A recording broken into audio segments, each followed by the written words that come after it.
Hello दोस्तों, मैं हूँ चेतन और आप सभी का एक बार फिर स्वागत है मेरे यूट्यूब चैनल में जिसका नाम है मेरा महान भारत। आज मैं आपको इतिहास की बहुत ही अनोखी कहानी सुनाने जा रहा हूँ जिसके बारे में सुनकर आपको बहुत ही गर्व महसूस होगा। आज मैं आपको राजस्थान के सिरोही जिले की गौरवशाली गाथा सुनाने जा रहा हूँ। अलाउद्दीन खिलजी को तो बच्चा बच्चा जानता है और सब ये भी जानते हैं कि वो कितना कमीना सुल्तान था। वो जहाँ जाता था वहाँ की धन संपदा सारी लूट लेता था, हिंदू मंदिरों को नष्ट कर देता था और वहाँ के लोगों को बहुत जुर्म करता था।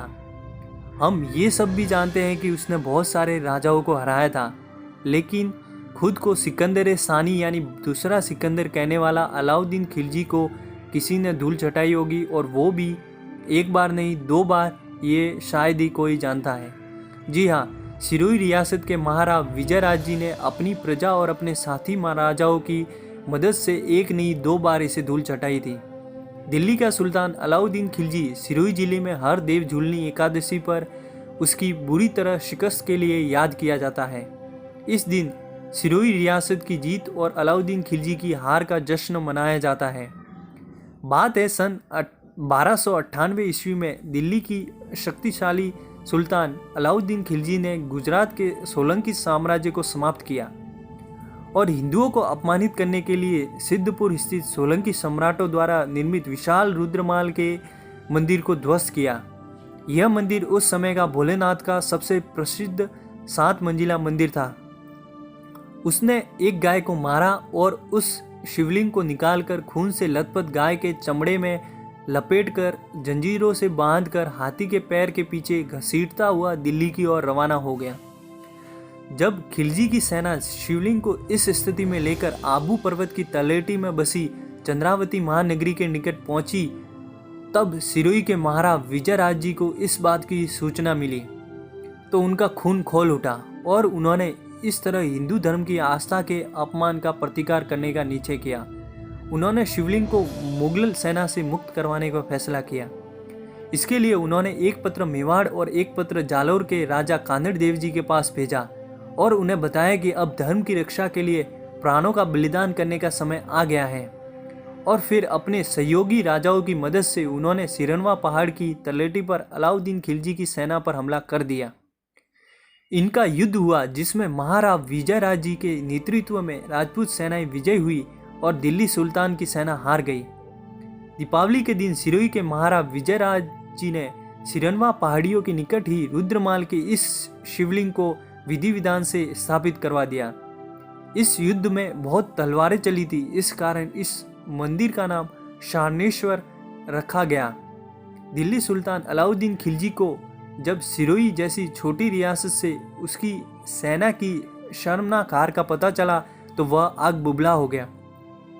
उसने 10 महीने बाद एक विशाल सेना को तैयार कर अपना बदला लेने के लिए 1299 ईस्वी सन के भाद्रपास में सिरोही पर आक्रमण किया।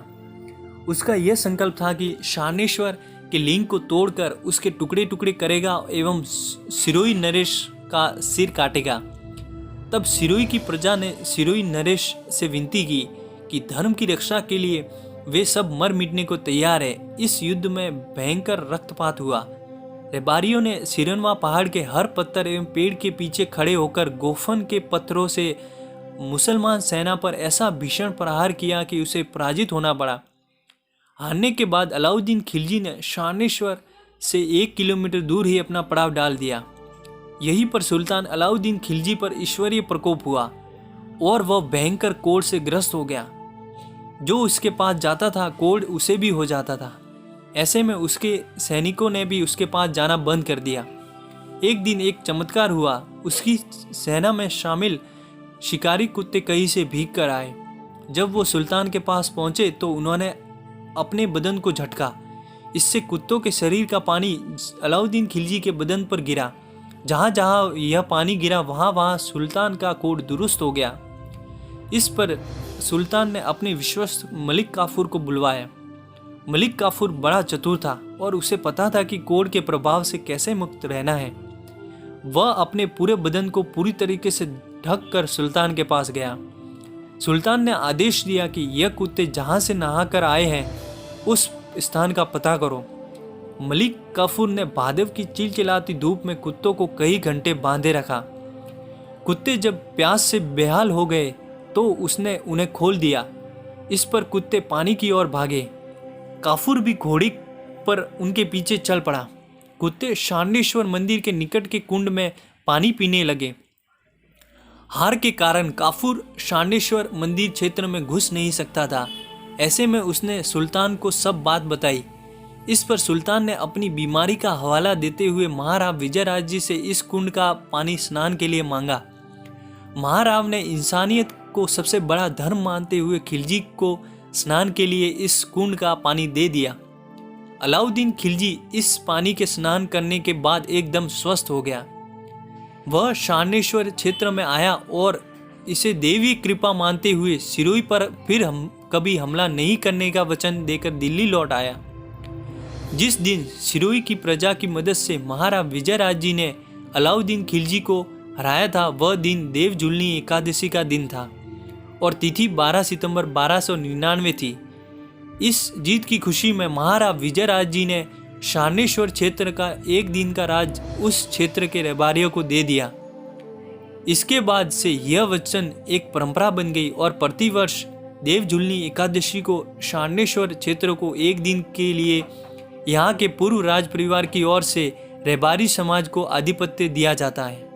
यही परंपरा अब यहाँ का स्थानीय विजय दिवस बन चुका है। 718 साल बाद भी इस परंपरा को निभाया जा रहा है। ये शानेश्वर जो अब भ्रंशित होकर अब सानेश्वर कहलाता है।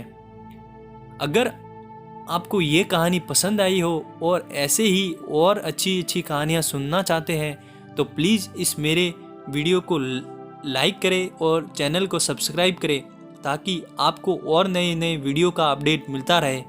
जय हिंद, जय भारत, जय भारत माता की।